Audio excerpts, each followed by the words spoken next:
dipersembahkan oleh Terima kasih Anda masih bersama kami di Prime Time pemirsa. Kebijakan bantuan kuota data internet di tahun 2020 mendapatkan tanggapan sangat positif dari masyarakat. Menindaklanjuti hal itu, di tahun 2021 ini Kementerian Pendidikan dan Kebudayaan melanjutkan kebijakan bantuan kuota data internet selama 3 bulan sejak bulan Maret 2021. Lantas apa yang dipertahankan dan apa yang dirubah dari bantuan kuota data internet di tahun ini? Langsung saja kita akan membahasnya bersama PLT, Kepala Pusat Data dan Teknologi Informasi Kementerian Pendidikan dan Kebudayaan, Muhammad Hasan Habibi. Selamat sore Pak Hasan, Assalamualaikum. Selamat sore Mbak, Assalamualaikum. Waalaikumsalam. Pak Hasan, ini kita tahu dan ini ditunggu-tunggu pastinya bagi orang tua, pendidik dan juga peserta didik begitu, bahwa ada lagi bantuan kuota data internet di tahun ini dari pemerintah, dari Kemendikbud. Ini ada perubahan dari bentuk bantuan kuota data internet. Ini juga pasti ingin diketahui oleh para penerimanya. Seperti apa sebenarnya, apa yang berubah dan apa yang dipertahankan begitu untuk 2021 ini, Pak? Baik, terima kasih Mbak. Tentu saja kami merasa bersyukur ya dari Kementerian Pendidikan dan Kebudayaan, di mana kemudian program kuota data internet di tahun kemarin itu, tahun 2020 itu mendapatkan apresiasi yang luar biasa dari masyarakat. Dan ini salah satunya ditunjukkan dengan survei yang di atas 85%, di mana publik meminta program ini diteruskan lagi di tahun 2021. Baik. Nah, kalau pertanyaannya apa yang kemudian dilanjutkan dan apa yang kemudian dipertahankan, tentu kami juga melakukan evaluasi di proses sebelumnya tahun 2020, di mana yang menjadi kata kunci adalah masyarakat mengharapkan fleksibilitas dari kuota internet yang dibagikan ini supaya bisa mengakses lebih banyak lagi sekian laman yang itu digunakan untuk proses pembelajaran. Sehingga di tahun 2021 ini kebijakan dari Kementerian Pendidikan dan Kebudayaan, kita justru akan menaikkan kuota umum, yang dimana kuota umum itu tentu menjanjikan fleksibilitas lebih kepada para peserta didik maupun mahasiswa maupun para bapak ibu guru untuk bisa memaksimalkan semua laman internet itu.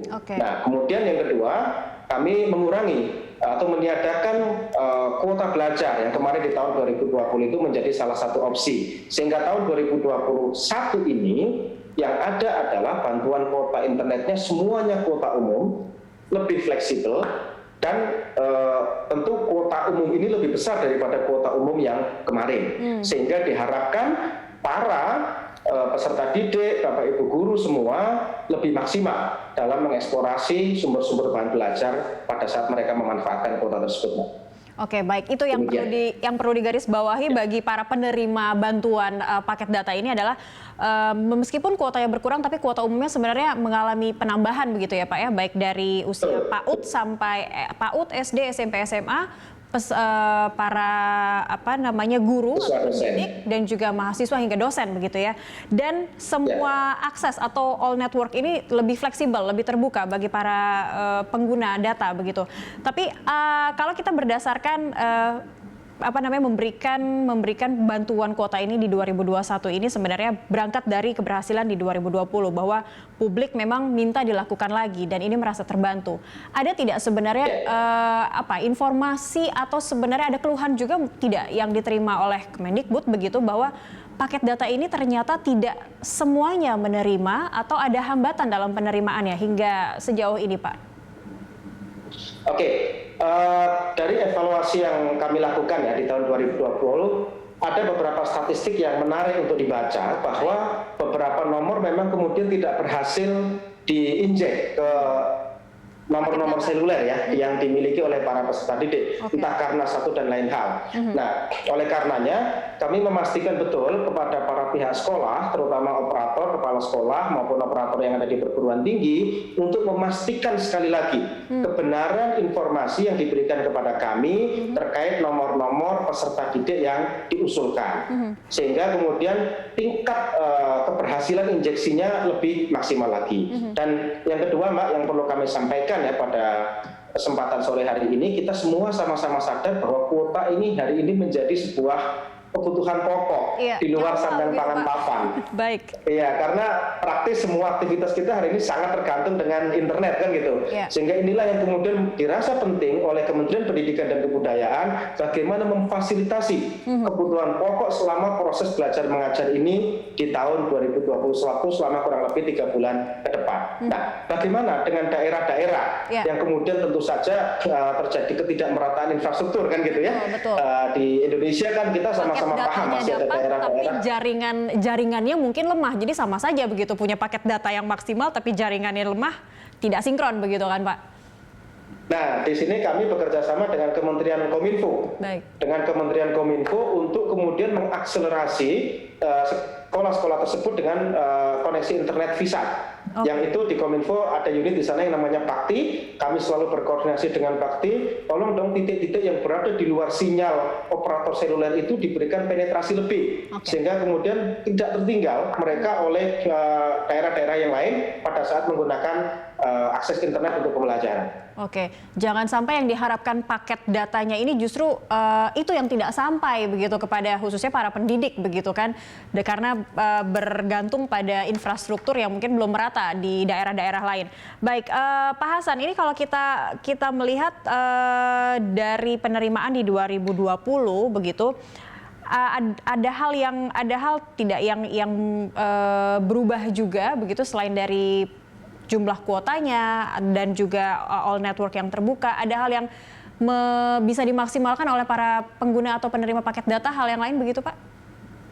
Oke, ya saya tadi lupa menyampaikan bahwa hari ini kalau per masing-masing jenjang ya di masing-masing jenjang pendidikan, kami membagi misalnya peserta didik yang tahun ini 2021 mereka mendapatkan 7 GB per bulan. Kemudian untuk yang pendidikan dasar menengah, adik-adik kita di SD, SMP, SMA, SMK mereka mendapatkan 10 GB per bulan. Nah, kemudian untuk jenjang para pendidiknya, Bapak Ibu guru yang mengajar, mereka mendapatkan 12 GB per bulan. Untuk dosen dan mahasiswa, mereka mendapatkan 15 GB per bulan. Dengan semua yang kita bagikan itu, 7 GB, 10 GB, 12 GB, 15 GB, semuanya adalah all network. Sehingga kemudian diharapkan mereka lebih mampu mengakselerasi semua laman-laman yang diakses oleh para peserta didiknya, Mbak. Oke, Pak Hasan. Itu dari pembagian jenjangnya. Baik, itu dari pembagiannya ya. Tapi kalau mungkin masyarakat secara umum begitu, atau mungkin juga yang di daerah, melihatnya mungkin berdasarkan kuantitasnya saja. Tadinya di 2020 ini PAUD ini 20 giga, tiba-tiba merosot menjadi 7 giga. Lalu SD sampai menengah dari 42 turun jadi 10. Pendidik dari 50 giga sampai turun jadi 12 giga, dan juga dosen juga mengalami penurunan di 15 giga. Ini apa yang bisa nanti dijelaskan kepada masyarakat khususnya penerima, karena pasti mereka yang pertama kali dilihat adalah kuantitas dari pengurangannya yang cukup signifikan begitu. Betul, Pak. Jadi yang bisa kami pastikan kepada masyarakat adalah walaupun giganya ini lebih sedikit daripada yang kemarin, tapi kualitas layanan, kemudian fleksibilitas, karena kita tidak membatasi apapun kecuali yang dilakukan pembatasannya oleh Kementerian Kominfo atau misalnya beberapa sosial media, yang lain bisa diakses. Jadi keunggulannya adalah persoalan fleksibilitas gitu ya, yang kemudian adik-adik kita bisa lebih maksimal untuk belajar. Jangan lupa juga urgensi dari kuota ini kan sebetulnya untuk membantu proses belajar mengajar dari rumah. Betul. Kami melakukan evaluasi di tahun 2020 kemarin, hanya ada beberapa situs yang secara maksimal dipakai. Contoh misalnya, yang paling sering dipakai oleh para peserta didik itu apa sih? Mereka googling biasanya.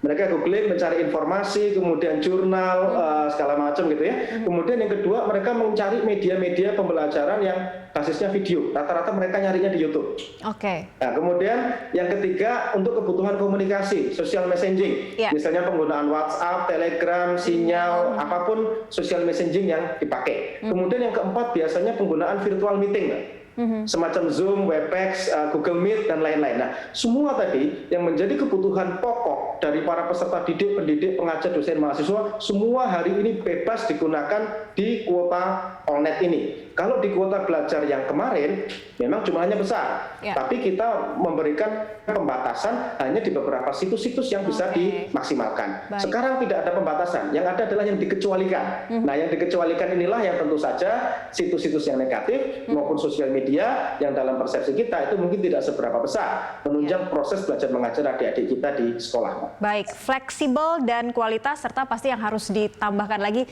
jaringan yang stabil begitu ya Pak ya, agar ini tepat guna dan tepat kuota begitu ya Pak Hasan ya. Baik, kita akan melanjutkan perbincangan kita, masih ada 2 segmen berikutnya lagi. Pemirsa tetaplah bersama kami, Prime Time segera kembali usai jeda.